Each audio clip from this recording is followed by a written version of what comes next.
Good afternoon, everybody. Welcome to the Hindmarsh Shire Council meeting for May. I'd like to acknowledge that this meeting is being held on the lands of the Watchabolik, Jardwa, Jabba, Jali, Wagaya and Jopagalt nations, who we acknowledge as traditional owners of the country.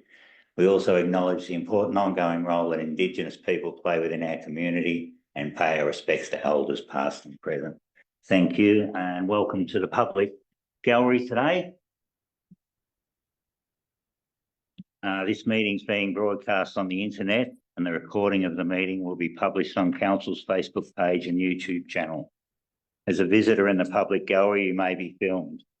By remaining in the public gallery, you consent to being filmed and for the recording of you to be made publicly available by the Council. A copy of the Council's live streaming and recording of Council meetings policy is available at the back of this room and on the Council's website. Please speak with one of our staff members if you have any questions. Thank you. Item 2 are apologies. Have we any apologies today, Mrs. Riddle? No. No. Item 3 is declaration of interest. Does any council or council officer have any conflicts of interest on today's agenda? They're queuing up. Yes, Councillor Ismay. We have a conflict of interest on item 16.1, sorry, in late confidential reports. Thank you. And Councillor? We've got a general conflict at item 10.3. 8.3. 10.3, sorry. Thank you. And is that material or general? General. Okay, thank you. Item 4, confirmation of minutes, and there's a recommendation there. Here I'll move the minutes of the ordinary council meeting held on Wednesday, 3rd of April 2024 at the council chamber at nil, as circulated to council, to be taken as read and confirmed. Thank you, Councillor Zerch. By seconder, Councillor Bywaters, thank you. All those in favour? Against? That is carried. Item 5, public question and submission time, and we have a guest today, David Brown, who would like to speak on the hidden camera policy. Thank you, David. If you'd like to take a seat next to Councillor Nelson. Yep. You're allocated at 3 minutes, or give or take. Thank you for giving me the chance to say what I want to say.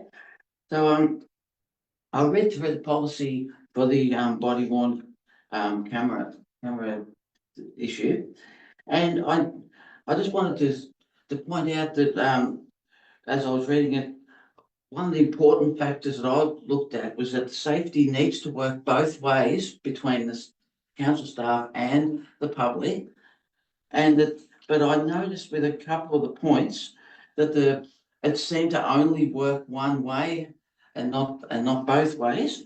Now, just before I get to the points, I just want to just preempt by saying I'm not accusing any Shire council staff of doing anything wrong or saying that they will do anything wrong, but I believe that such a policy as this should incorporate the possibility, because they are only human beings, just like everyone else, that they could do something wrong. And the 2 points in particular I wanted to bring up about was firstly point 5.2, which the wording of it, I feel, gives the camera wearers a loophole to getting out of having the cameras operating when they're doing something wrong. This means that the user has been given the means to attempt, if they so desire, to cover up bad behaviour or misconduct, and therefore get away with doing the wrong thing due to a lack of evidence, particularly if it's a one-on-one situation where it comes down to a your word versus my word scenario.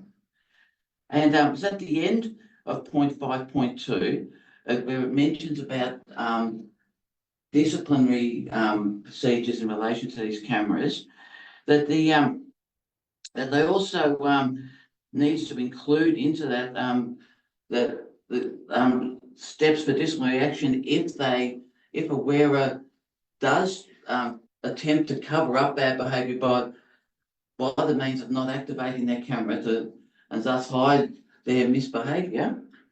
And then the other point was point 5.3 on that policy, which the part of the that reads, and I quote, "Data recorded by an activated body-worn camera will not be used to monitor employee performance."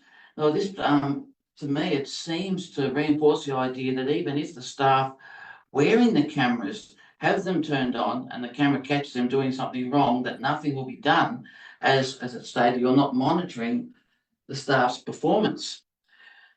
So as I said at the start, the camera safety needs to ensure the safety of the public as well as the safety of the wearers of the cameras. And I just believe that if a few minor changes are made to those points, that that it would make the policy a more complete policy covering both your staff and the members of the public. Thank you, David. You bring up some really pertinent points there, and it's a new policy and it's all in its infancy stage, and I know we're all taking notes here, and we'll look at discussing it a bit further, I think. But thanks for your presentation today. We don't normally have too big a discussion after presenters, but I think this comes up later in the agenda, and if you're welcome to stay and listen to all the wonderful other things we could do at council meetings. So thanks for your presentation. Giving me the time to speak. Thank you. And we also have a letter from a community member, Mrs. Rowell. Yes, we do, Mayor Ireland. We have a question today from Linda Domijan of Kayata. Linda asks, planning permits are confusing to me, there's so much specific detail. However, given Kayata has a bushfire overlay and there is a clause, section 10C for new buildings since the Black Saturday RC, and given the suburb proposal, will these 10 new houses require a bushfire bunker under state law legislation? In response, the planning permit application that is currently out for consultation must comply with the relevant provisions of the bushfire management overlay and the subdivision objectives of clause 53.02-4.4 and the decision guidelines in clause 53.02-4.5 bushfire planning. Under that clause, defendable space on each proposed lot must be proposed as a part of a bushfire management plan in detailed bushfire management statement to meet the required objectives. The CFA has requested that the applicant provide further information to adequately address clause 53.02 for the application, which has not been received by council today. A bushfire bunker is not usually a mandatory requirement to achieve defendable space requirements in townships like Kayata, that is within the township zone. However, it is up to the applicant to demonstrate to council and the CFA how they may comply with the requirements of the bushfire management overlay and clause 53.02 bushfire planning to minimise risk to life and property to meet the required standards. Under the building regulations, bushfire bunkers will not be required.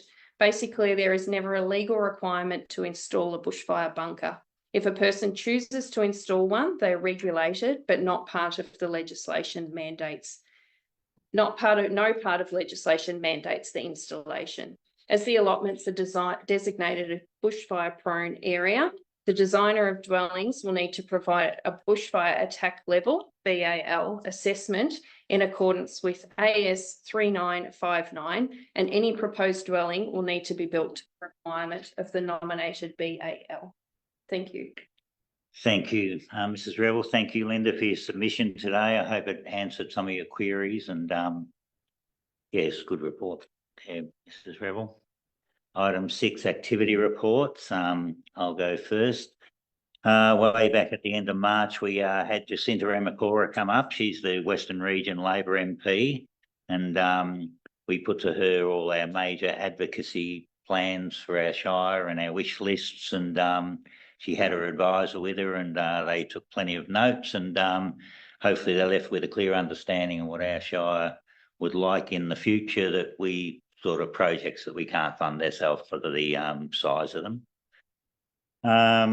The Rainbow Big Sky Festival, it's a council auspiced event, and it keeps growing every year, so that was very pleasing. It's had a fairly big crowd there, and the organisers are pretty switched on up there, and they'll continue to implement things that attract further growing crowds. The Nil Air Show was on, and I might leave that to the local councillors. Just fantastic event, nearly 4,000 people, and I'm sure all the food vendors left with plenty of capital in their pockets, because boy, they were busy, but they'll be back again. That's the main thing about that. Moved down to the Anzac Day ceremonies, which were really well attended. I went to Japarut dawn service, and there was 40 or 50 people there, which was very good. And the Nil one was very crowded in Goldsworthy Park. There was a lot of people there. And it's great that there's been a resurgence in the commemorating of Anzac Day. It sort of was a bit passé at one stage, with people sort of saying, oh, it's dead, it's gone, because there's no more living servicemen. But luckily our youth have seen the importance of the day and what it represents, and they're certainly coming out in big numbers, which is really good. And I'll put the rest as tabled. So ask Councillor Bywaters. Thank you, Mayor Ireland. I think I've got a reasonably comprehensive list here. Unless anyone's got any questions, I think I will just mention this year, just in case anyone else doesn't, that at Anzac Day we were accompanied by our youth councillors. I think that was Councillor Nelson's idea to ask them, and I found it very rewarding and lovely to have the young people there to stand with us. I attended a 3-day conference, but I've also attended a conference report that's attached. Anyone can read that. Pretty much the rest of it.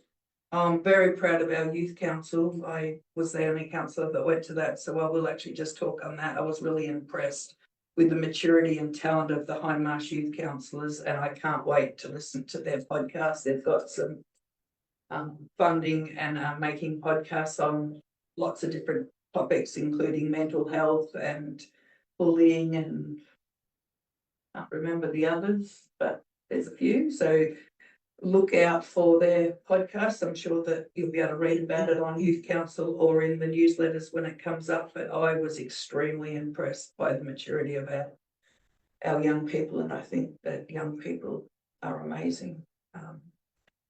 So probably the rest of that I can just take it as read. Thank you very much.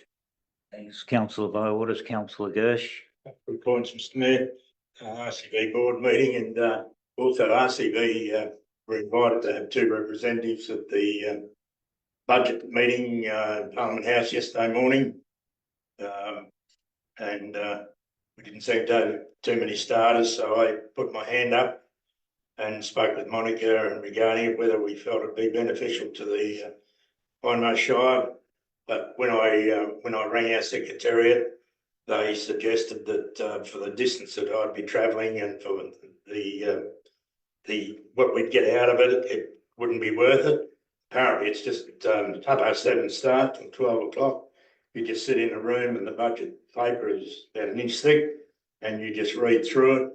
And occasionally there'll be a speaker, but otherwise, all you're doing is, Monica made the point that you're finding out you're not getting any money a couple of hours earlier than what you normally would. So I didn't want to let RCV down, because we did have 2 positions, and it's important that we do fill in these gaps. But yeah, when I sort of had that advice, I declined to go down. Bit of a concern while on that, just where we're heading with it, I don't know, worry. And the only other one, Mr Mayor, is your comment on Anzac Day.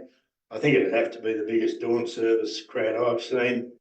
If we go back probably 10, 15 years, they were about to knock it on the head, because there was just nobody going to the service. And there were a few of the RSL members that sort of banded together and got it fired up. And now, whether it's just Nil, Victoria, Australia, it just seems to, Anzac Day seems to really I've hit the right spot with communities. And also the march, I mean, the numbers there were quite outstanding, and our young people, again, and I concur with councillor Bywaters. We had our 4 young people. We had quite a contingent actually with representatives from council and our youth. But yeah, I was very impressed with our youth, the way they walked up and the way they conducted themselves. And I think it stands us in good stead with our youth. And I 100% endorse councillor Bywaters' remarks on that. So just Anzac Day and the service that you chaired, again, very well, Mr Mayor, and I just felt Anzac Day was, it was probably a compliment to the Nil community, I'll put it that way, for the attendance that was there, the way it was conducted. And if I could just put one more in, you had 90,000 people at the MCG and you can hear a pin drop. Like there is nothing else goes on in our life at the moment, especially with all the rock we're putting up with. But when you see that for 90,000 people to come to a stand to honour and respect, you know, it's a positive rather than a negative that we are going through at the moment. A lot of things I'll say, but again, very proud of our Nil community for the way they represented Anzac Day. Thank you. Excellent. Thanks, councillor Gerst. Councillor Albrecht. Now, I have had a lovely family holiday for 3 weeks in the last month, so my activity report is quite short, but it was wonderful to be back for the last briefing on the Anzac Day. So services being addressed enough. Yes, thanks, councillor Albrecht. Councillor Ismay, did you want?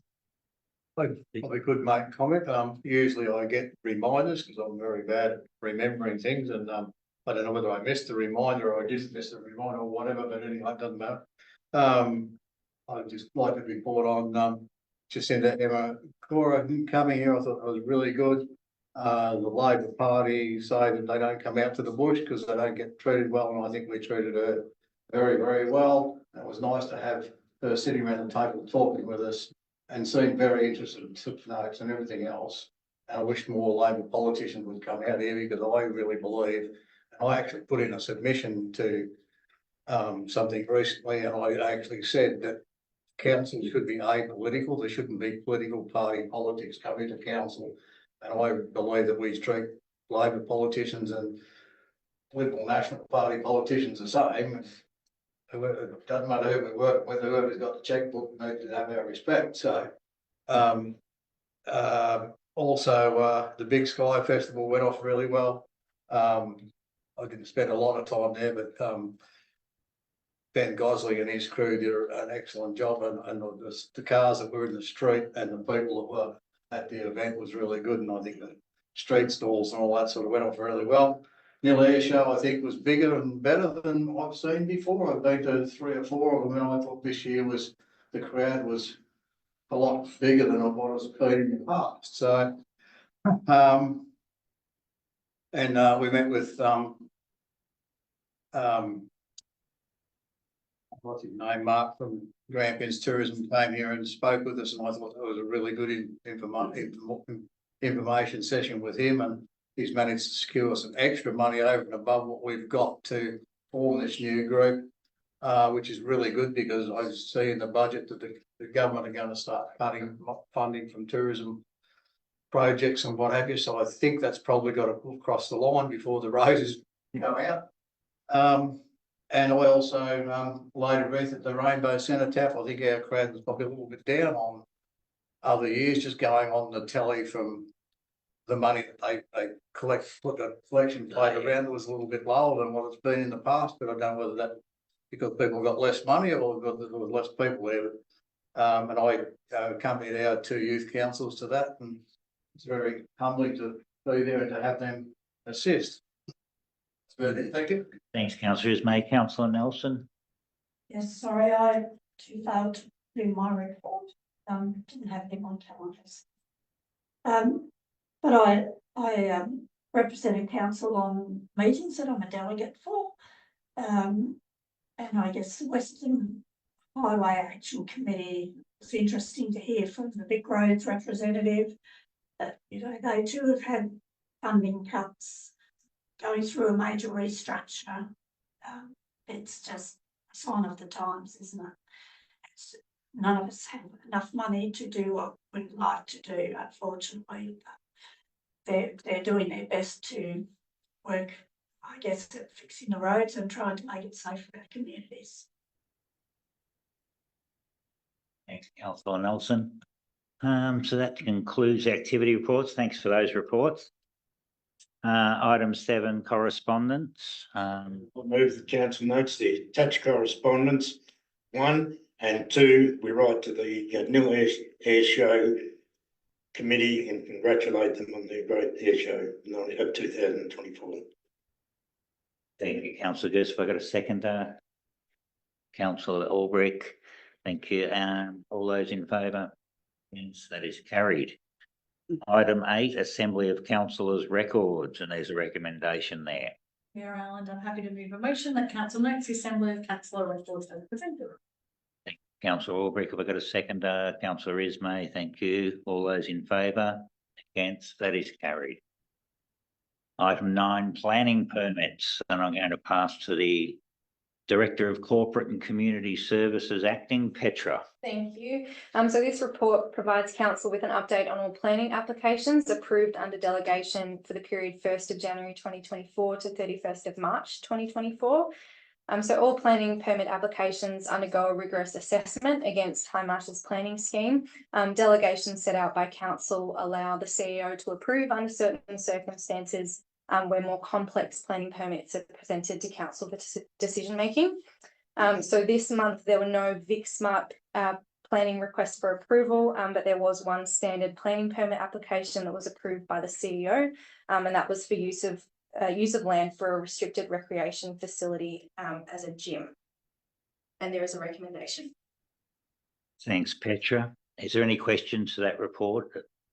If not, there's a recommendation. Mayor Ireland, I'm happy to move a motion that council notes the planning application approved by the CEO or delegate for the period 1st of January 2024 to 31st of March 2024. Thanks, councillor Bywood. Is there a second? Councillor Nelson, thank you. Did you want to speak, councillor Nelson? Did you want to speak at all to that? No. Thank you. All those in favour? Against? That is carried. Item 10.1, Nil Caravan Park Master Plan, and I'll pass to Petra. I'll read this report, Mayor Ireland. Yep. So council has been working through developing a master plan for the Nil Caravan Park. Over a number of years, we have prepared master plans for our caravan parks in Dimboola, Japarut and Rainbow, and we do not have a master plan for the Nil Caravan Park. We worked with a consultant to prepare a master plan that will enable us to apply for grants going forward to make improvements to the Nil Caravan Park. So some of the changes what we're proposing in the draft plan is to reconfigure a number of the sites at the caravan park to enable easier access. So the draft plan provides for drive-through sites. So for people that are just stopping overnight that don't want to disconnect their caravan, there'll be a number of drive-through sites. We're providing space for future cabin development, and so we have recently received a grant to install 2 two-bedroom cabins at the Nil Caravan Park.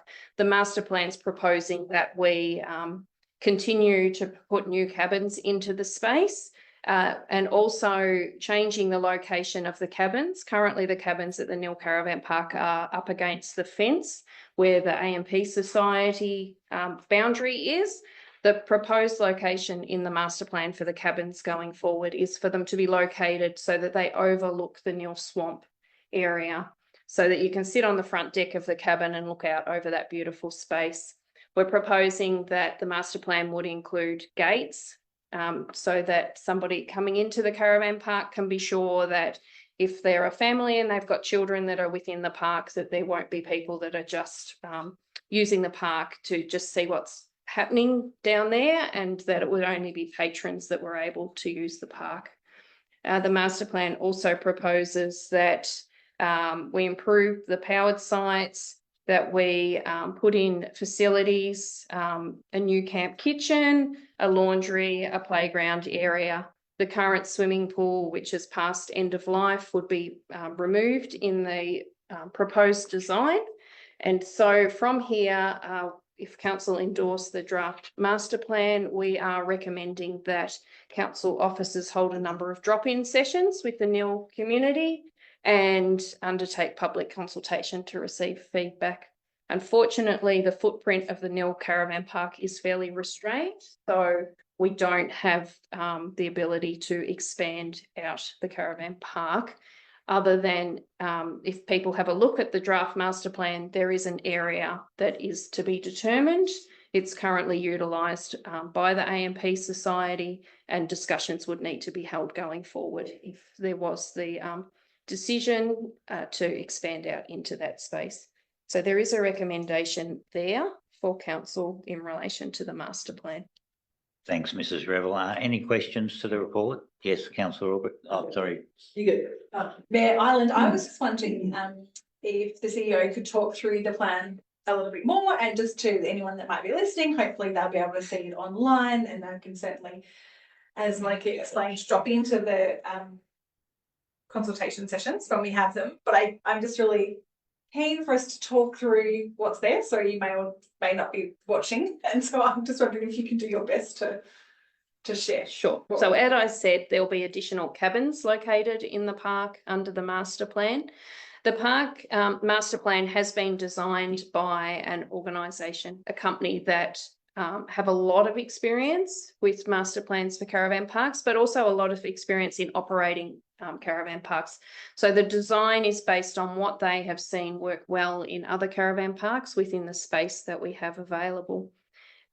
As I said, there'll be a number of drive-through sites for people that want to just stop overnight. So sorry, can I? So can we literally say, so on the list, so people are looking like there's pitching to be 10 cabins. Some of them will be 2-bedroom. Yes, some will be studio cabins. Yep. Yes. Sorry, I really want to paint the picture because I think this is really exciting for Nil. Yes. And I really want people to get their heads around whether they think for tourism for Nil, this is the right mix. Like you said, you've had the specialists come in, staff have fed into that, and trying to get that balance between what do we need in this space. And you touched on, but in this plan, there's not a pool anymore because the current pool is not there, and we're not putting that back in the master plan.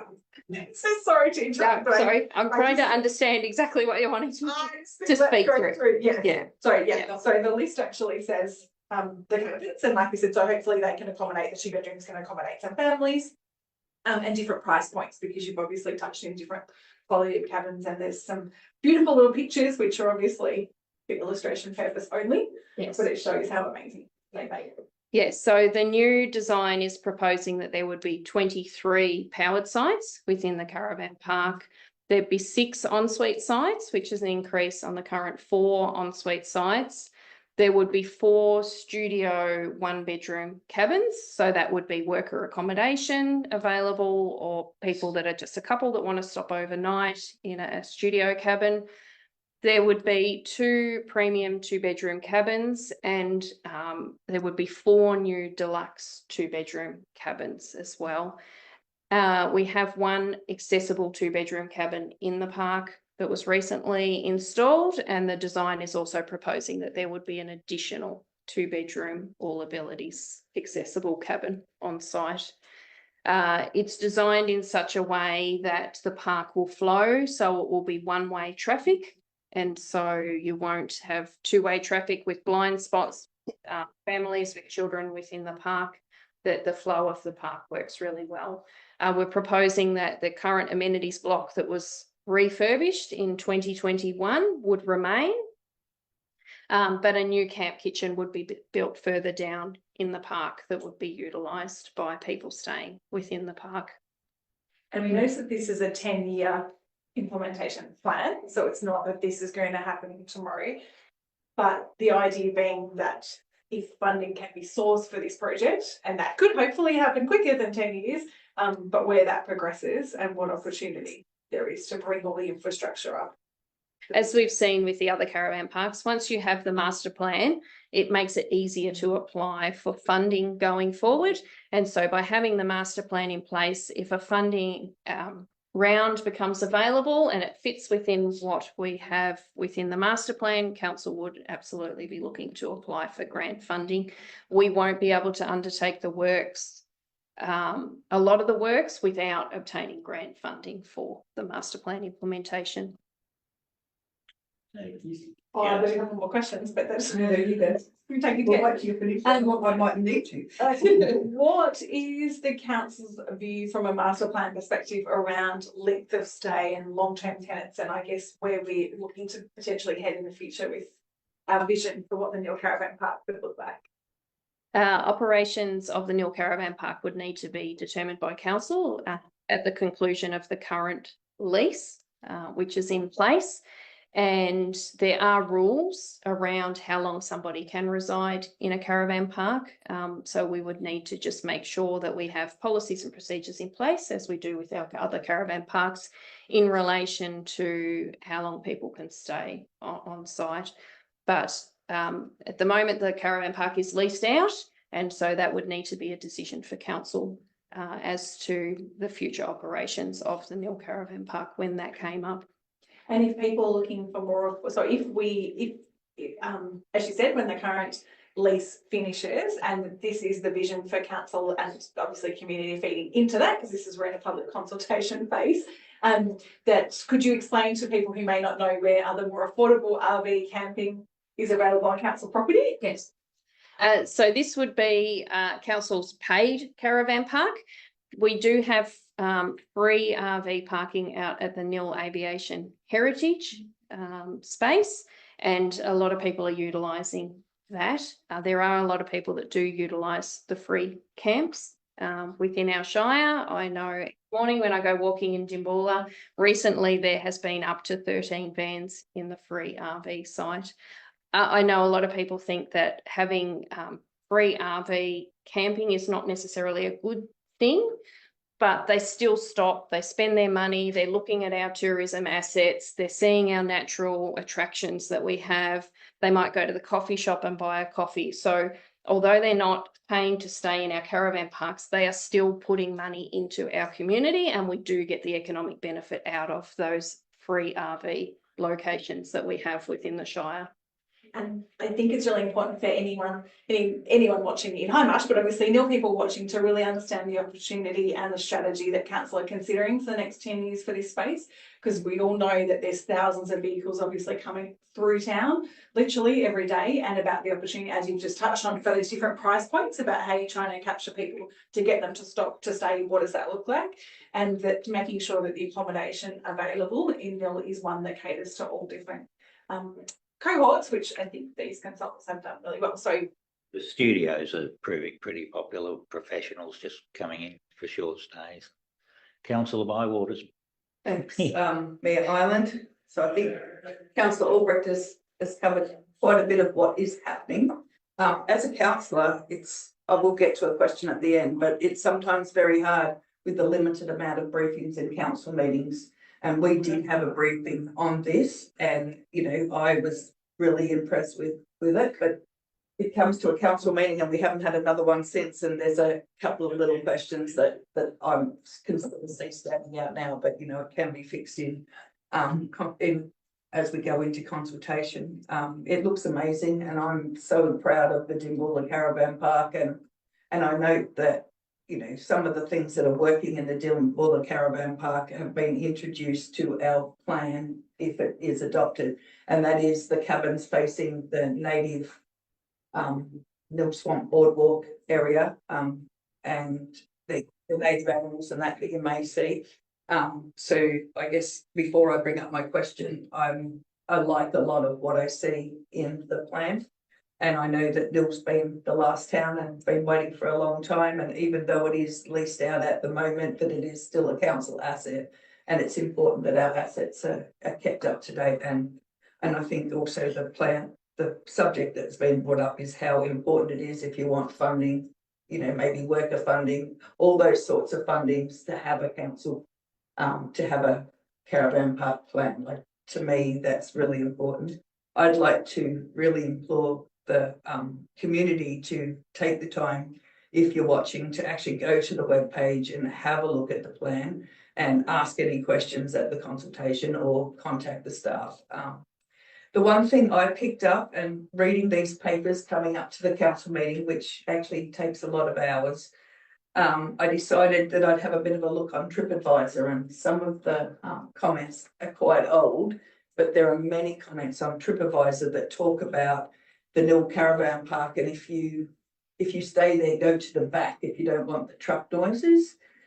We have to be aware that this caravan park, unlike Timboola, is actually on the highway. And I think people that go camping expect bird noise and those sorts of things. Like, I just find that's nature, but trucks can be very difficult. And the one thing I've noticed is in the plan, it doesn't show what's happening to that front bit where the big high fence is.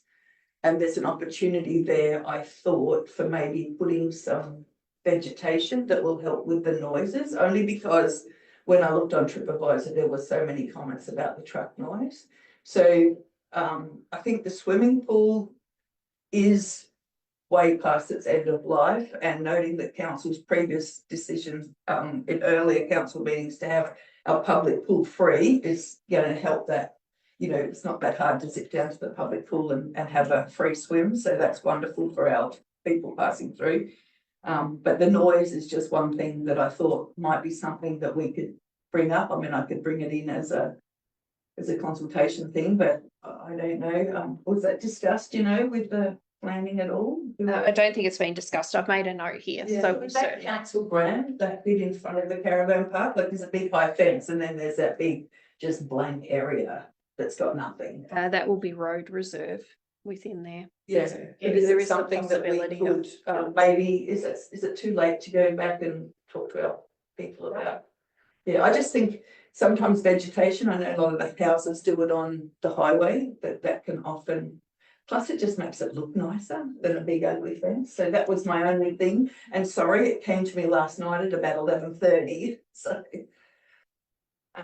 yeah, so that was probably my only question, other than really to the community saying this is a really big opportunity for one of the biggest town, well, the biggest town in our shire. So please have a look and look at it with an open mind, and maybe check out the other caravan parks in our shire and just see what we can have if we plan it well. Yeah. Thanks, councillor Bywaters. If there's no further questions, there's a recommendation, councillor Ismay. Well, I'm happy to move that council endorses the release of the Nil Caravan Park Master Plan for community review and comment from the 9th of May 2024 to the 7th of June 2024. Thank you. Have I got a seconder? Councillor Albrecht, thank you. Would you like to speak to it, councillor? We've been plenty. Covered it. Yeah. Councillor Albrecht? If not, I'll have a show of hands. All those in favour, against, that is carried. Thank you. Thanks for the report. Item 10.2 is the proposed asset disposal of Jurung Hall. And I'll pass to Petra. Thank you. So this report proposes that council advertises its intention to sell the property currently known as the Jurang Memorial Hall, located on Jurang Glenlee Road in Jurang. So council manages a number of buildings across the Shire that are approaching end of life or at end of life. And this report discusses the option to reduce the number of buildings by selling assets that are surplus to council needs. We've had a look at the Jurang Hall, and a number of issues have been identified, including white ant damage to the toilet block and kitchen dining area, friable asbestos in the toilet block, drainage issues in the dining area, and mould on the ceiling. There are a number of images attached to the report that give a clear idea of the condition of the hall. Since 2019, the hall hasn't been used for any community functions or community use, and in October 2023, the Community Asset Committee that formerly had management of the hall voted to hand responsibility of the building back to council. Obviously, the hall contains some items of historical significance, such as an honour board, memorabilia, etc. And councils have discussions with the committee about how these will be appropriately removed and stored prior to the sale of the building. In terms of financial implications, there will be some fees for the sale of the property. There's considerations around rates and charges that may be able to be levied, but ultimately most of the costs will be recouped through the sale of the property. If you have any questions, Ram will be able to answer them, but he is having voice issues, so you'll have to bear with us with the sound quality. Sorry. Yes. I'll try to make it short, because I did ask at the briefing session, so we've talked about the items of significance, but I'm sure that there's also trestle tables and plates and cups and all that sort of stuff. Has that been also considered? Yeah, so we've been liaising with the committee and they have suggested where they'd like the honour boards and some of the memorabilia. They have also asked if some of the trestle tables and chairs could be donated to the Jurang Hall. So we would be to the Jurang CFA, sorry. So we would be proposing in the council report that we put forward that we would list where they have recommended and that council endorsed that the items from the hall got to different locations. So that is something that we're working through with the committee. That's fine. So if there was any left over, would then maybe they'd be sold. I mean, I'm only saying because I know that they can make some dollars now. If there was too many to go in, I mean, I paid $200 for a trestle table. Council's manager of assets and facilities has offered to meet on site with the committee to create a list and to run through all of the items that are in the hall. So yeah, sometimes someone's junk, that's all, is someone else's treasure. So I just want to make sure that even those old plates and tables and trestles, if they're not used, that they're not sent to be recycled or. Yes, we'll certainly be compiling a list of what's in there. Man. Yeah, although I've already got them on eBay, mate. I broke in last night. Yes, just adding to that point, that was what I wanted to raise, that whilst you're obviously talking about liaising with the community, I feel very strongly that we need to make sure our records of where everything ends up is, because then as that community moves on, or people leave the district, if you have family members that say my grandfather's something was in that hall that don't realise it's missing, at least to be able to come to council and say you can now find that in the historical society or it's playing with the other. I think it's the beginning of probably many halls, and that there's going to be a challenge, and sometimes it does need to be done in a way that there is no storage for it and it is offered back to family connections, and how that looks. And I know that that's really time consuming, but I just really think that's important because so much of each of the history is in these halls, and this might be the first of many that over time. Maybe if we made contact with the person, the letter writer who surrendered, I'll make it perfectly clear the community surrendered this hall, didn't they? Yes. So Yeah, but they we also could write back to the letter writer and ask if there's anything significant you want to keep. No, that's what I'm suggesting, that I think we need to do it wider than that, because it may be that the secretary of the hall does not care about the particular thing, but that some great grandchild of someone will say that was 100-year-old footy trophy of when the such and such won. And I think I think reunions is a big thing in this district, and people are very passionate about celebrating that they are a member of the club 50 years ago. And so I just would like to, I guess Councillor Bywater said, someone trashes someone else's treasure sometimes. I know you can only do that so far, but usually public notices and things and say they do it. It depends what's there, but do you know where I'm headed? I just think if it's whole is going to a historical society somewhere or something, that's clear, there's an inventory, it's all sitting in one space. But if it starts to get separated, I just think that we need to put a system in place. Yes, because I think they are sentimental to families. Councillor Hirsch. A quick question, and then I'll move the recommendation. That would be classified under our planning scheme as public land, would it not? I think it's I was sort of looking if somebody looked at it to buy it for a residential or something. I mean, that tends to happen today. So I guess we just need to find out well, I can tell them that if it's public land, we'll have to rezone. That's what I mean. That's the point I'm making. So we really need to know that point. Mr. Mayor, I'll move that council. I just wanted to be clear that our community engagement process for a meeting of the wider community. I have spoken to a resident of Jurang who wasn't even aware of this. So I think although the committee is aware of it, the wider community is not. And the issue of it being a memorial hall was raised. Memorial hall is a bit more sacred than an ordinary hall. So I think that's very important that we do engage with the wider community. just for your confirmation, sorry, just check the zoning, it's classified as township zone. Oh, it's township zone. So Township. public. So it could be used as a house. Yeah, Mr Mayor, I'll move that council, one, gives public notice by advertising for a minimum of 28 days. Council's intention to sell Jurang Memorial Hall, Jurang Glenlee Road, Jurang, under section 114(2)(a) of the Local Government Act 2020. 2, council undertakes a community engagement process in accordance with its community engagement policy in accordance with S1142B of the Local Government Act 2020. 3, council obtains a valuation of this building for sale from a registered valuer in accordance with S1142C of the Local Government Act 2020. And 4, a further report to be presented to the council at the end of the notice period with consideration of submissions received. Thanks, Councillor Durst. If I got a second, Councillor Ismay, would you like to speak to? Unfortunately, I think this is probably the start of many of our halls. I haven't been in Jurang Hall for a couple of years, but it was always an excellent hall to me. It had a lot of history, memorabilia, etc.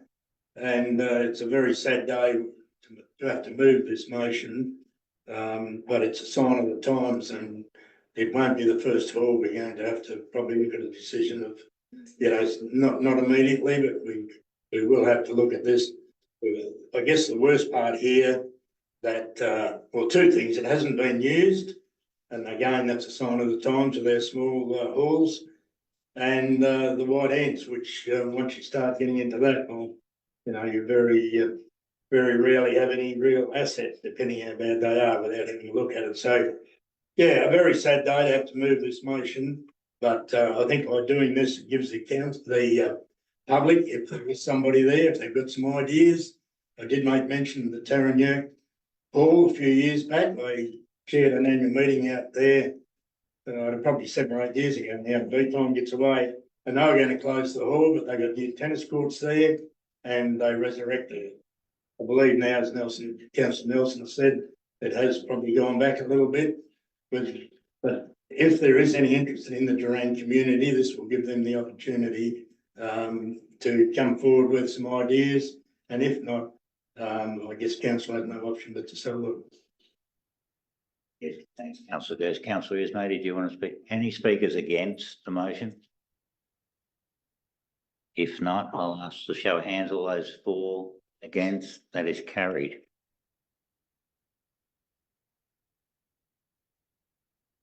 (10.3) Hindmarsh Planning Scheme Amendment Authorisation Request, Corrections and Anomalies. Mayor Ireland, I'd like to declare again my general conflict. Thanks, Councillor Albrick.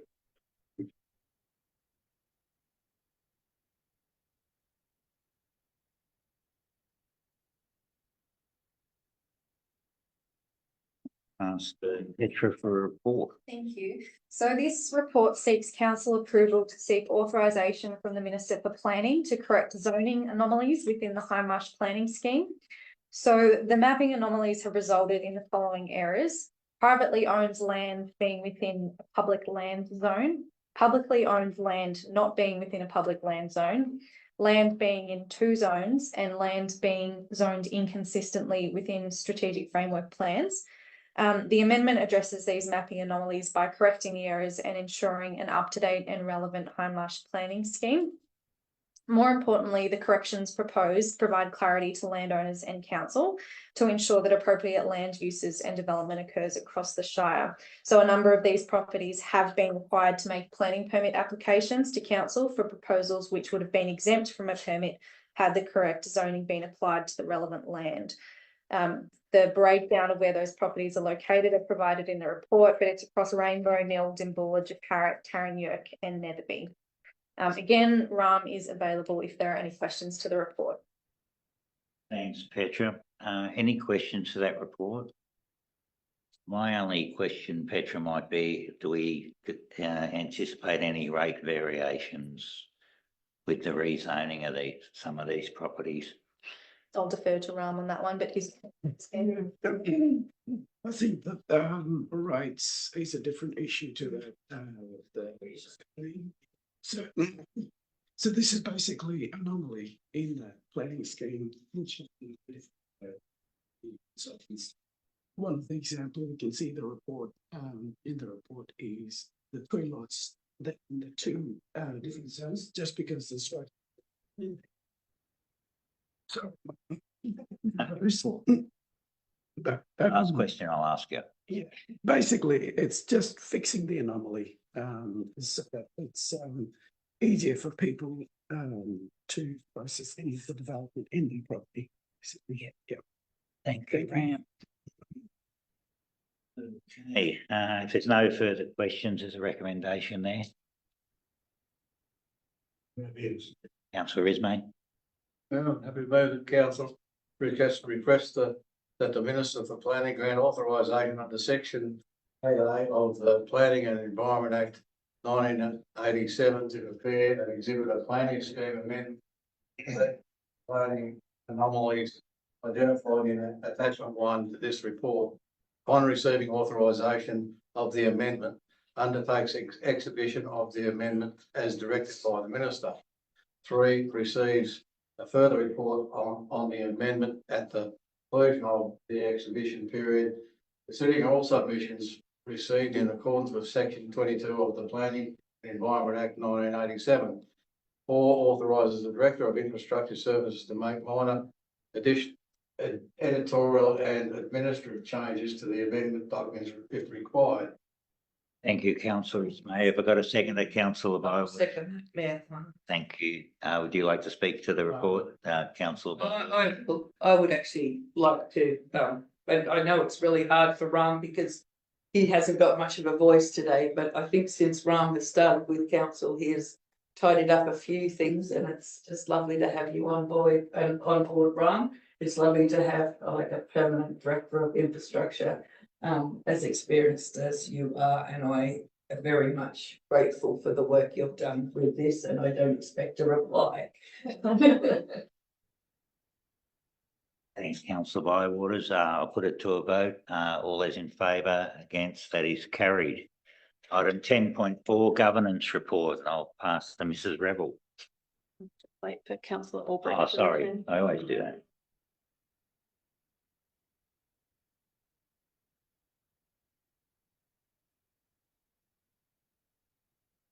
You quickly forgotten, Councillor Ulrich. I just started moving on. 10.4 is governance. 10.4 is governance report. I'll pass to Mrs. Rebel. Thank you.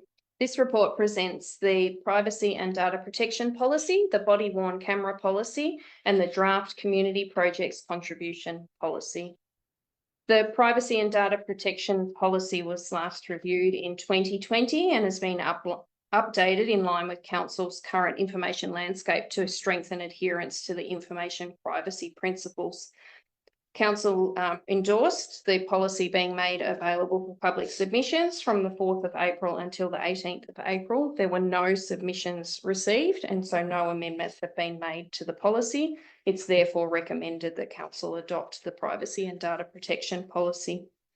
At the meeting on the 6th of March, Council resolved for the draft body worn camera policy to be made available for public comment from 7th of March until the 21st of March. There were 4 submissions received in total, and we've provided within the report a summary of each of the submissions and an officer's response. The policy provides the body worn camera being worn by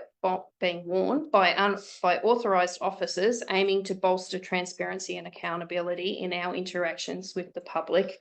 It's not intended to monitor residents, and there are situations where it may be appropriate for an authorised officer to use the body worn camera. If they're attending a dog attack incident where the owner becomes aggressive and the authorised officer is unable to leave the incident until public safety has been assured.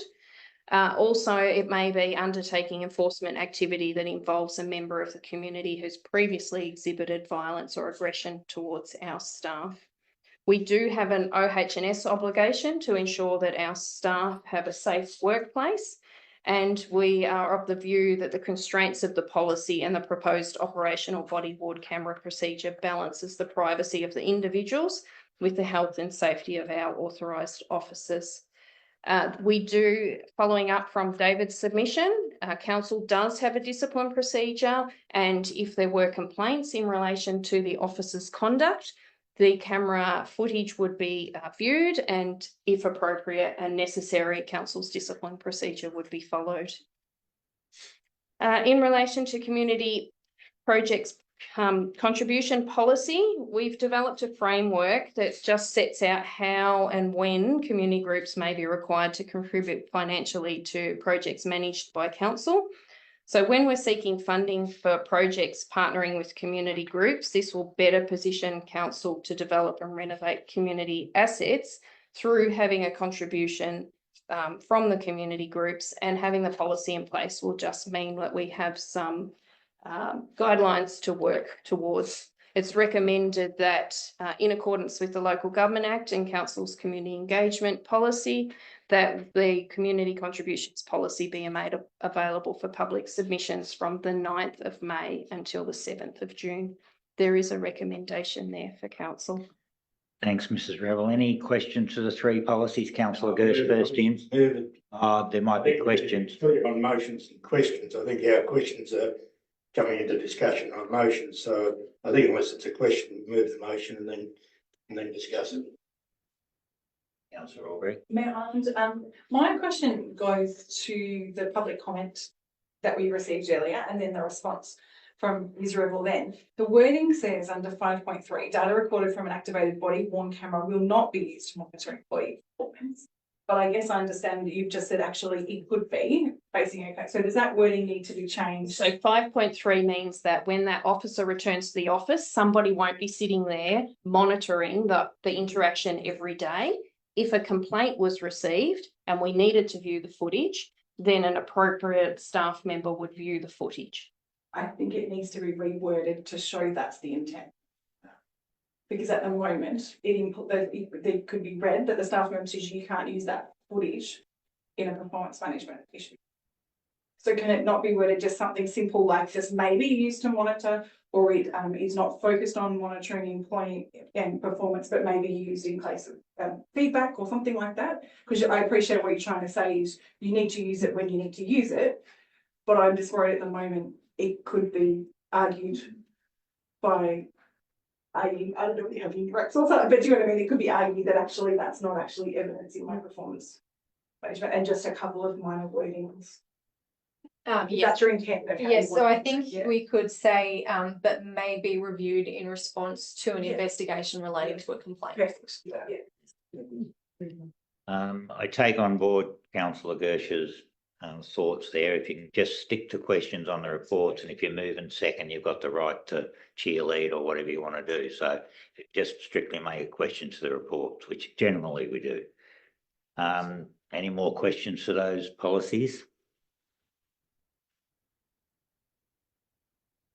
If not, Look, I need to think about how, if we're being very strict in the rules, how we're wording it, because I feel like that we're still need to address the comment made in public consultation about 5.2. Yeah. So the question was asked around this is viewed to be one-sided for the staff, which it is intended to be a staff OH&S protection protocol. So the question being, what would your advice be to community members if they were in a situation where the council staff member was not acting appropriately, and how should they record their side of the events if the camera's not being turned on, which I believe was the question. I think as in any citizen has the ability to use a camera if they want to in the same public circumstances where council officers do. We have a complaints handling procedure where if there was an incident that they believed was handled poorly by the council officer, they'd be able to submit that to us for us to investigate. And then, as Monica said, we would have a disciplinary procedure that is used generally for all staff misconduct that would be applied to that situation. So we can't, as in it's kind of, you can't ask the authorised officer to turn it on when they know they're doing something wrong. Like that's nonsensical, but we absolutely have the process in place where if the citizen thinks that that was handled inappropriately or there was misconduct, we're going to be able to investigate that as a complaint under our policy and under our disciplinary procedure. which will be no different to what's happening now anyway, because, you know, having a camera is basically focused for the security of our staff, origins of our staff. Yeah, so I guess my question, and I'm just going to comment on Councillor Gersh's comment, because the rules on local government is not to gag people. And I do believe there was a question to every single argument that's been had in previous. So if there's one that's not, it needs to be called out at the time, not prior to that. Mayor, I take it. No, I'm the one talking about it. No, Councillor Bywater, you're having a go at me, and that wasn't the intent of that. My intent was that question time is question time. I'm not gagging people. You've got the right to speak when you have the motion. Yeah, it just goes without saying. I think question time is question time. That's okay. And I just want to just be really clear on what Councillor Albrecht has just said then, because that was an issue to me. I understand that we're looking after our staff and that is our responsibility. But this council, as in councillors, our council is also responsible for looking after, you know, the community of Hindmarsh and making everyone feel respected. And this is a little bit intimidating. So I guess I just want to be clear. And sometimes it takes, you know, we need to have that really clear speaking so that the public understand that, you know, what this actually is. Because I understand the public might think that this is a little bit intimidating, and some of the questions are sort of showing that. So I guess my question is around examples. So we've talked about local laws.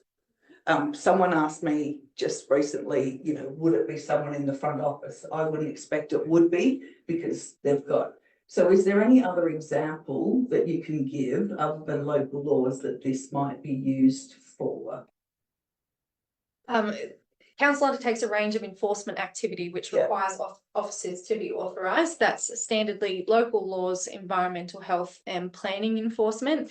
And it's usually those interactions that are most likely to get inflamed or heated, or there's most likely to be a negative response from the community.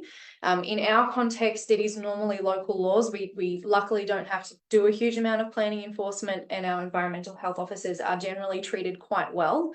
So in terms of focus area, it will be local laws, but the policy would apply to authorised officers in those enforcement areas. And I thank you for your understanding, because sometimes, like, it's different, it's different techniques of different councillors. But for me, a lot of the questions I'm asking, like Councillor Albrecht is asking, not so much for my sake, but so that these are questions that have been asked to us, and so the public understand, which is the reason we're having this meeting, so that they understand that, you know, we're taking all this into account to make our decisions, and that it is not to intimidate the public at all. It is actually for the very, very small amount of people, because it isn't a lot, that actually do get aggressive. And, you know, the point was made that, you know, a staff member, like, they could say lots of things and aggravate someone. I'm not saying they would, our staff are pretty good, but then they could switch it on when it come back. And I can see why someone would understand that. So I guess we just want to make it really clear. It is to protect the staff, but our community is utmost, as a council, it's utmost in our thoughts as well. We want them to feel safe and not intimidated. Yeah. I might make a quick comment. Thank you.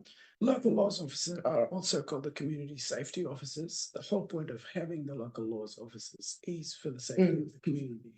So we're already guaranteeing or ensuring the safety of the community. The camera will ensure the safety of the officers. So we're basically serving both the functions. Thank you. It's just like, this is a big deal for our community. So I just wanted to be very clear.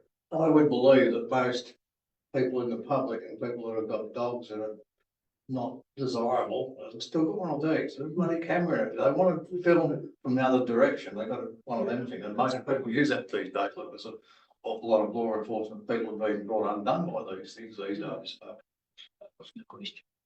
Anyway, it's another question. Yeah. Can I ask a question about the community project contributions policy, and ask one of the council staff to explain that, and how that we would encourage community groups in this consultation period to discuss it as a community group, and about how it might impact those Ms Rebel, who answered the question, could give some examples and how they would like to see this. Yes, so section 10 of the policy outlines the kind of three different circumstances where this would come into play. Firstly, if it's a council project on council land, or if council's the committee of management, there would be no expectation of a community contribution. Where it's on council land, and there's a user agreement or lease in place for that land, so a community group's using council land, whether it be a sporting club and a recreation reserve, that would be decided by council on a case-by-case basis. And what's important about that is that it takes into consideration the financial position of that community group. If we applied a rule to that, there is obviously the concern that the budget and income of those groups really varies, and we don't want to bankrupt anyone by enforcing an unreasonable contribution. And then the final, the third option is when it's not council lands and councils applying for the grant or auspicing the grant. We've put a percentage on that because in this instance, the community group would be driving and immediately benefiting from whatever that project is. So I think we'd be asking clubs and community groups to look at those three sections and see that this is tailored with knowledge of how our community groups operate and intended to be reflective of their resourcing. Can I just ask one last Yep. question? And it's just around the recommendation and actually the whole report, I guess, being that it's one about the body worn cameras, which was quite controversial in the community. And then the other one is about the project contributions policy. Is there a reason, Ram, that they were put together rather than two separate motions? I'm just like, I think we've answered both fairly well. And I don't have a problem with this now, but if there had been maybe someone that had concern about moving a motion that one was okay and the other one wasn't, I guess we'd have to split them. So this is just our recommendation as a I understand. council. We can move a motion can to do both. I don't feel Yes. like I need to do that, but that is one of the other things that we're being watched for, and that is moving multiple motions, that's all. So whether or not, you know, that's up to council on whether or not people are happy to do that. Test it. There you go. No further questions. Some more questions, Councillor Slade? No further questions. There's a recommendation. I've got a question from Councillor Nelson.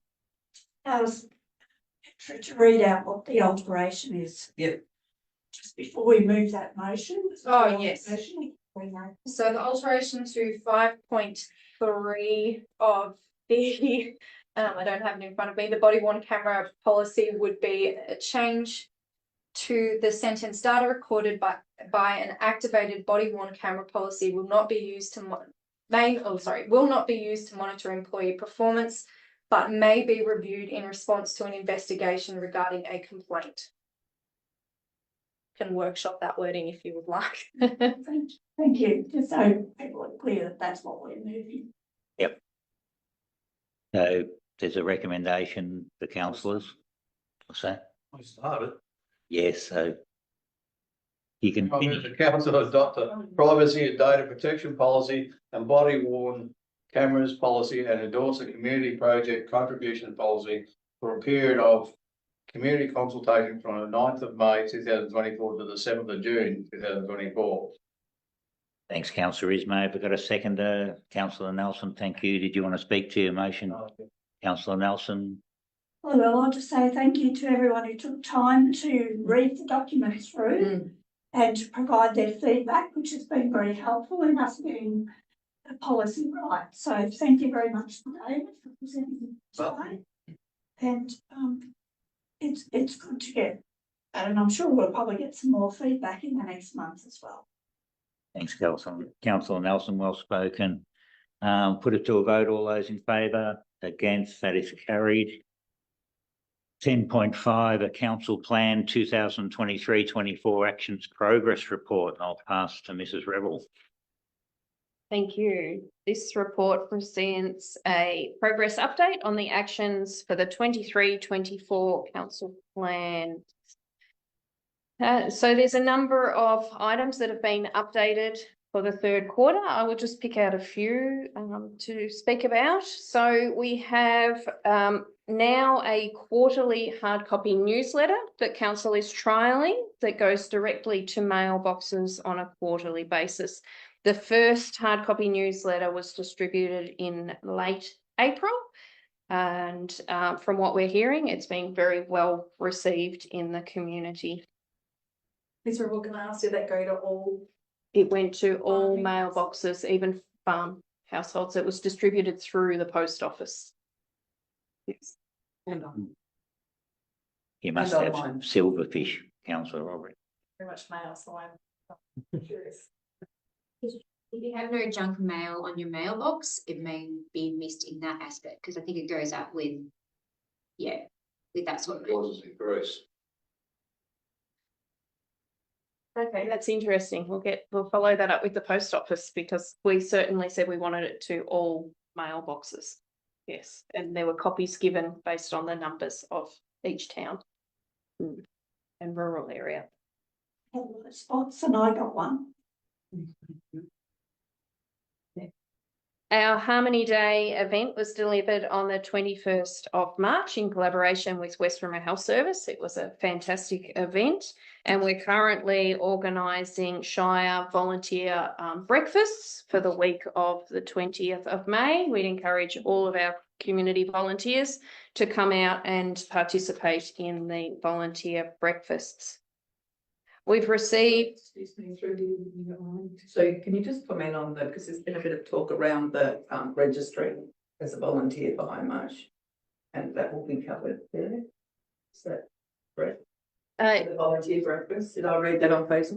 We can speak about, yes, becoming a volunteer for Hindmarsh. Yeah, so we're encouraging more. Absolutely. volunteers, Absolutely. making it as simple as we can. We popped a Facebook post up yesterday for community to have a look at. There's just been some confusion in the community around volunteering for Hindmarsh. Funding has been confirmed now for the upgrades to Davis Park, including the AFL change rooms and the tiered seating. We're just currently finalising the designs. We've been working closely with the club to make sure that the design suits the needs of the Nillan District Sporting Club, and we are hoping that the tender documentations will be out in the next few weeks. Installation is underway to install recycling and glass bin collection points in our main central business districts. So if you've been over to Goldsworthy Park in the last 2 weeks, you will see that we now have glass recycling and rubbish collection. So we are rolling those out in all of the 4 towns. We have completed the construction of the shade structure at the Rainbow Skate Park, and we are just finalising the land care agreement and are currently advertising for a land care facilitator to address 3 of the items in the council plan regarding land care and our natural environment. Today, we presented the Nil Caravan Park Master Plan, and that is now going to be out for community consultation. And under good governance and financial sustainability, Hindmarsh will be hosting through the MAV Stand for Council a session in August where we would encourage interested community members that are looking or would like to find out a little bit more about what it means to be a councillor to join and attend that session at the Nil Memorial Community Centre in August. I'm happy to take any questions on any of the items. Any questions for Mrs. Revel on the report? Yes. I just want to ask about the recycling bins in Goldsworthy Park. Was the consultation with the community taken into account when they were placed? Because I know that the committee was consulted a lot, and I've heard a lot of feedback about when they put in the centre of Goldsworthy Park. Do you know? I will take that question on notice. Thank you. I noticed because there is a lot of feedback on that. They're right in the middle of in the centre rather than to the side, and they've had a lot of feedback on that. And I know that the Lions Club and the town committee and a few others were consulted. Any other further questions to the council plan report? If not, there's a recommendation. Move the council receives the council plan actions 23-24 third quarter update. Thanks, councillor Gersh. If I got a second there, councillor Nelson, thank you. Would you like to speak to the plan, councillor Nelson at all? If not, I'll show of hands. All those for, against, that's carried. Thank you. 10.5 is the financial report for the period ending 31 March 24, and I'll pass to Petra. I'll read this Uh, report. pass to Mrs. Revel. Yep. This report presents the third quarter finance report for the period ending 31st of March. The report provides a dashboard with both financial and non-financial indicators for the 3 quarters of the year. It provides an executive summary, which you can see there's a traffic light system. At a glance, you can see how our rates and charges are tracking, how our income statement is tracking, how our cash is tracking, and how our debtors are tracking also. There is also a ratio summary, which also has a traffic light system. So at a glance, you can see how we're tracking there. Our comprehensive income statement for the period ending 31st of March is showing a surplus of $3.62 million against a budget of $4.15 million. The major difference there is around the Grants Commission payment, which was received in the last financial year that reflects this financial year. But there are explanations on all of the variances for each of the comprehensive income statement items, along with our balance sheet as well. Our cash at bank at the 31st of March was $12.8 million. There are a large number of projects that are still to be undertaken this financial year, and that is why our cash is higher than we were projecting. Our capital works is $5.4 million against a budget of $5.9 million. There are a number of projects that were carried forward from the last financial year that have been completed and are underway in this financial year, and they're also variant description of the variances against each of those items. We've also provided at a glance a list of all of the capital works projects for the year and when we're looking and anticipating at those being undertaken or if they have been completed. I'm happy to take any questions. Any questions for Mrs. Revel on the financial report? Yes, councillor Roberts. Now we're up to the third quarter. Where are you thinking we will finish 30th of June? We will have a number of carryover projects. Just due to timing delays. We know that the building and construction industry, there is certainly demand there. And so we've awarded a number of projects. We're now just waiting for those to commence. So there will be a few carry forwards in relation to our road infrastructure. There's only going to be 1 or 2 projects carried forward there. Because we don't have enough capital works for next year, so we are deliberately pushing them and increasing the maintenance effort in our local road. Yeah. And from a result perspective, you're still anticipating that we will be a surplus? We are anticipating we will finish very close to what we budgeted for the year, with the cash to be very similar to what we had said that we would have once we take out all of the projects. Any further questions to Mrs. Revel? If you'd like to move the. I will move the motion that council notes the financial report for the period ending the 31st of March 2024 as presented, and note the attachment there at number 11 for the. Thanks, councillor Bywater. A second to councillor Gersh. Thank you. Would you like to speak to the motion? I would just like to thank our new CEO and Director of Infrastructure and all the staff involved in this light reading that I had over the last few days, and thank you very much, and commit it to the community to read if they're interested. Thanks, councillor Bywater. Councillor Gersh, would you like to comment? Yeah, endorse councillor Bywater's comments, and I suggested that perhaps at the end that you make a comment about the inquiry into local government. It might be an appropriate time now to make a comment on that. And if I can throw this one in today's Nil Free Press, there's an article, a very good article, on the future of local government, and how the community see it.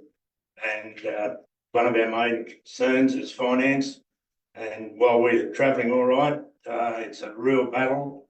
And we had a state budget last night and a federal budget next week that we're not going to get much help out of. So what we need to do as a community, and council naturally, but as a community, we need support in putting recommendations forward in this inquiry of where people see the future of local government and what can be done to assist council, and particularly with finance. So the article today is, it's not a long one, it'll take you about 3 minutes to read it, but it's excellent and right to the point about where we as local government sit, and we need the community's help to support us as the leaders of the community to continue on with our local government.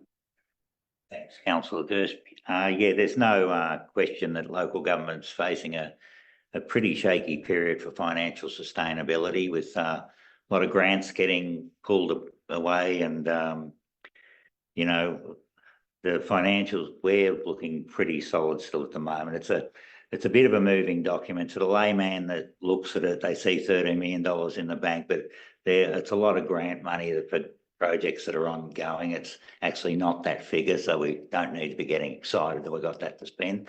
So yeah, it's hard for the average person to actually nail down exactly where our financials lie, but we know we're in good hands, and we've always showed a good surplus and keep a good reserve deposit aside for rainy days. And yeah, so the life of local government, you know, I think the state and federal government need to get a lot more serious in where they see local government sitting. They've got to support it more and realise that we deliver 30% of the services and we get 4% of the community, not the community purse, the purse of the taxpayer in Australia.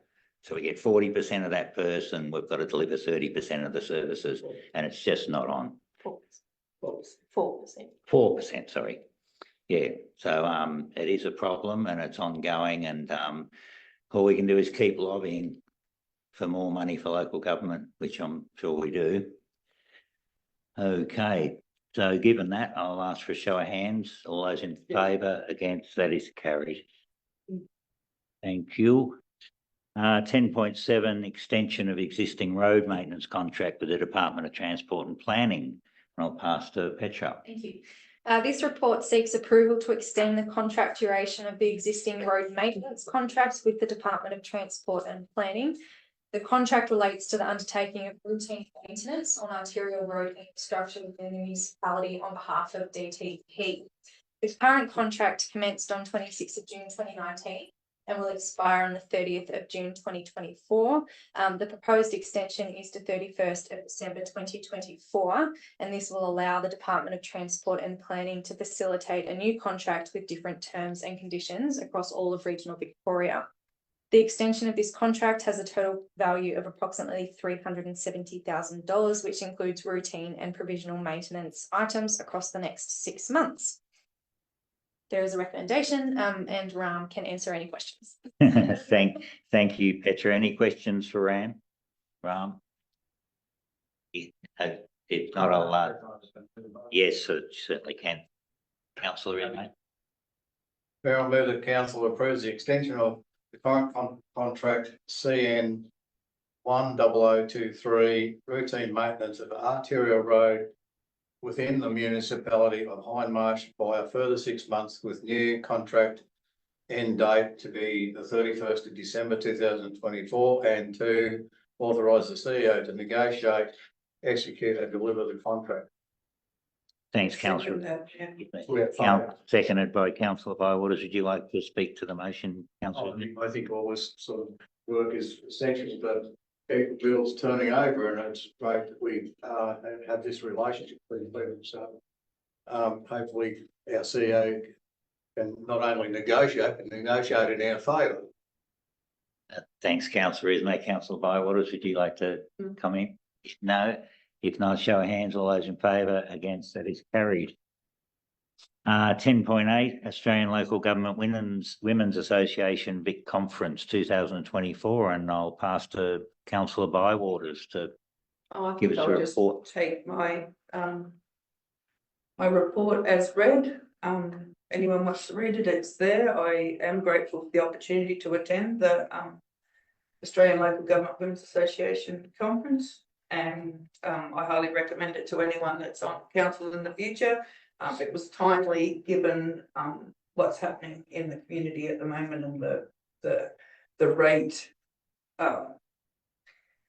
you know,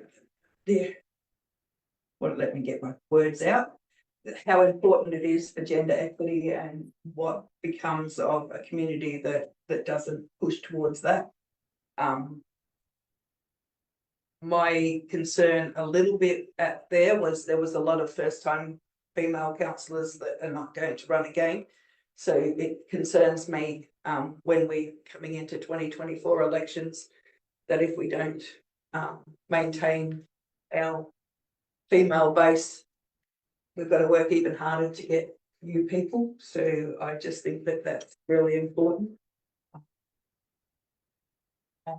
The rate of domestic violence at the moment, I think, shows, you know, one woman dying every 4 days is not something that we want to see, and that doesn't even talk about how many are being hurt. I think it's really important that our local government is well represented by women and our leaders in general throughout the communities. And I will note that there's actually, and this is not so much about the conference, but there is opportunities for online training for men throughout Hindmarsh, and I'd really love to see Hindmarsh Shire Council be a council that has good representation of people and no domestic violence at all in the future. So any men that want to take the opportunity, especially leaders, to learn more about what we have to do to be an equal world, I would highly recommend it. And I know that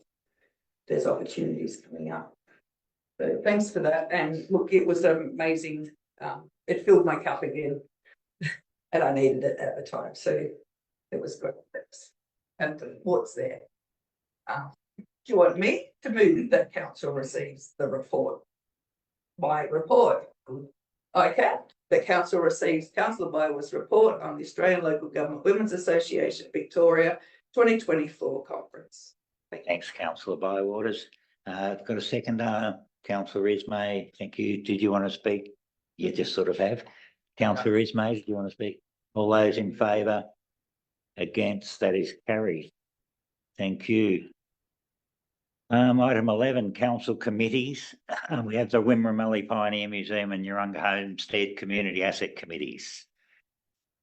And there's a recommendation there, unless you want to do a report. I will just briefly say that this has come about because we've changed our membership term process in bringing advisory committees and asset committees in line. So if anyone was curious as to why we are advertising these positions so soon, it's purely for the administrative benefit to the organisation. And I just wanted to note and apologise to Matthew Steen regarding the typo in the report. That will be corrected in the recommendation. It is Matthew, not Mather. Thank you, Petra. There's a recommendation for the asset committees there. Councillor Ismay. Just a question first, please, yep. Mayor Island. Is there opportunity when you've got less than 12 people on a committee for ongoing members to also, I mean, I know we didn't get any extra, that's a shame. So there is an opportunity, yes. Yes, we recently created or changed the process. Members used to be nominated at committee meetings and then feed through to council, but we were finding we were losing track of who committee members and volunteers were. So there's a process for midterm where a committee has not met that maximum membership threshold can express their interest, and it will come through a council meeting for that membership to be endorsed. Thank you. Just the question, in regards to the question, which is my concern, to only have 4 members is not a lot of members for a huge not many volunteers for a huge organisation and a council asset. So thanks. They did a good quorum. Thanks, councillor Bywood. Councillor Ismay, do you want to move? Sure, I'm happy to move that, council endorses, one, Don Petto, Craig Crocker, Colin Moore, Wendy Zanker, Wendy Werner, Marianne Pike, Glenn Pike, Barclay Tighe, Mannington, Peter Pumper, Peter Robson, and Matthew Steen as members of the Wimmera Pioneer Museum Committee, Community Asset Committee from the 1st of July 2024 to the 30th of June 2026. And 2, endorses Peter Solly Jennings, Jennifer Solly, Colin Drendel and Heather Drendel as members of the Urunga Homestead Community Asset Committee from 1 July 2024 to the 30th of June 2026. Thanks, councillor Ismay. We've got a second, councillor Bywaters, thank you. Would you like to speak to the motion? It's always good to have community members involved in these things. They wouldn't function otherwise. It is a bit sad that we've only got 4 people on the Urunga committee, but I know all of these 4 people, and they're all working hard to continue to have Urunga function, and they work at it fairly well, work well together. It would be nice to have some extra people on there. Maybe that can be something that we encourage for the next season. But when you put these things up for people to join, we don't have the option to put people in there. It's got to come from the community, and if other people aren't interested or don't want to be involved, you can't force them to. So that's all I need to say. Thank you. Thanks, councillor Ismay. Councillor Bywaters, did you want to add? I just want to thank all the volunteers for putting their hands up again in most cases.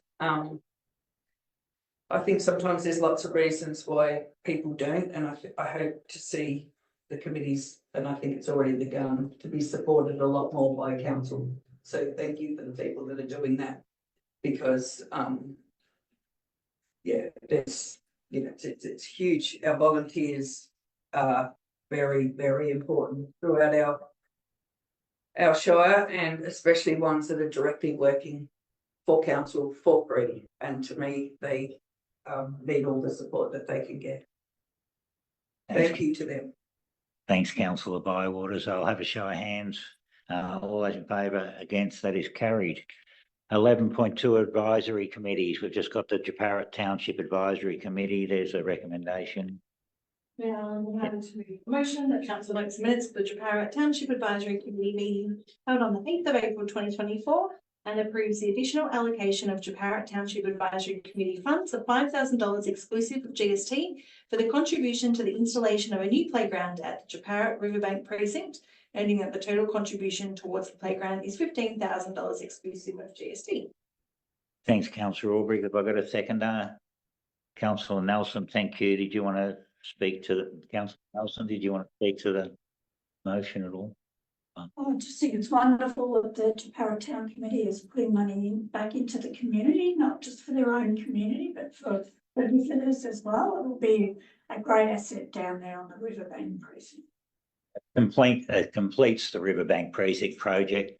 That actually is in addition to the $10,000 that they put in, that the Lions Club donated them in upon folding. That's why we've just noted there the total. Yeah, total contribution 15,000. So that's a really big contribution from a town committee.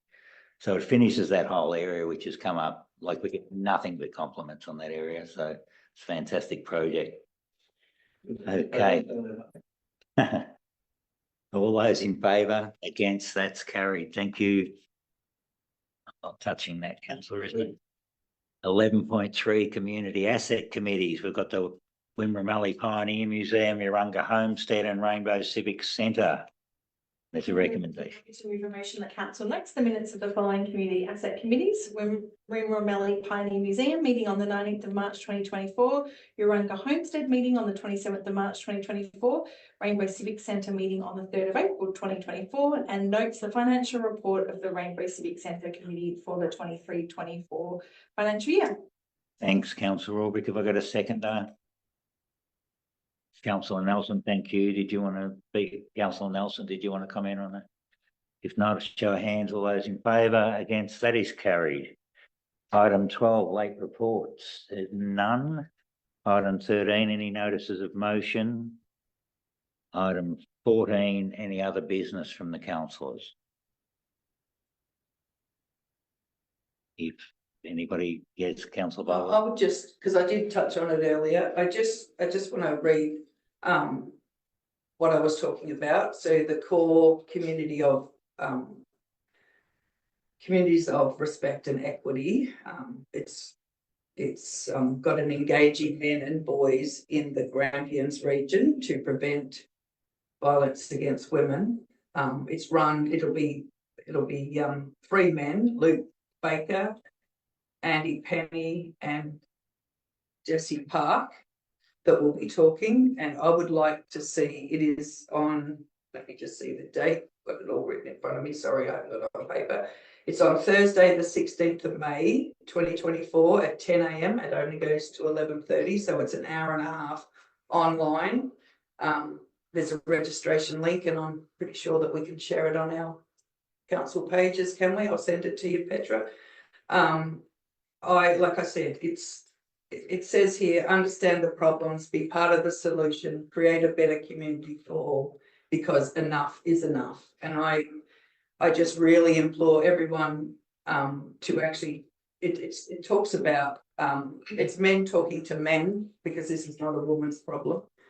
And it's really bad statistics, and an hour and a half, and even if we just learn one thing that we can pass on to our young men and boys for the future of our communities and our towns and Hindmarsh and the Wimmera and the Grampians region, it's certainly worth joining online. I spoke to the president of the footy club, obviously, all the footy clubs and the tennis clubs and the hockey clubs and paintball clubs and whatever else is doing. I'd like to see leaders right throughout the community, especially male leaders, register for this and just listen for an hour and a half. It's not hard to do. It's a shame it is actually in the daytime. It might be real easy for farmers, although self-employed people are quite flexible. It's a core leadership group, which I'm actually a member of. And it's just about engaging men and boys in the Grampians region to prevent violence against women. That's all. Thanks, councillor Bywater. Any other general, councillor Nelson? I'd just like to give a shout out for the market that'll be happening in Hindmarsh this Saturday. So Tower Park, and they run the markets to raise funds to pay the insurance on the park, which is a great community asset. Thank you, councillor Nelson. Any other business from councillors? If not, item 15, confidential reports, and there's a recommendation.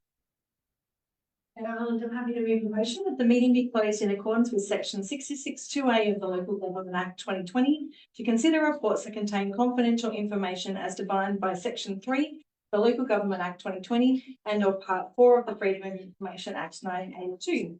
15.1 Contract Award 2324-11 Nil Aerodrome Taxiway Upgrade Works. This report contains council business information, being information that would prejudice the council's position in commercial negotiations if prematurely released, insofar as it pertains to contractual matters. 15.2 Variation to Contract 22-23-19 Construction of Mechanics Workshop at Jacarrat Depot. This report contains council business information, being information that would prejudice the council's position in commercial negotiations if prematurely released, insofar as it pertains to contractual matters. And 16.1 Contract Award 2324-16 Construction of an Amenities Building at Rainbow Rises Event Centre. This report contains council business information, being information that would prejudice the council's position in commercial negotiations if prematurely released, insofar as it pertains to contractual matters. Thanks, councillor Albright. Have I got a second to councillor Bywater? All those in favour? Against? That is carried. I'll have to ask the public.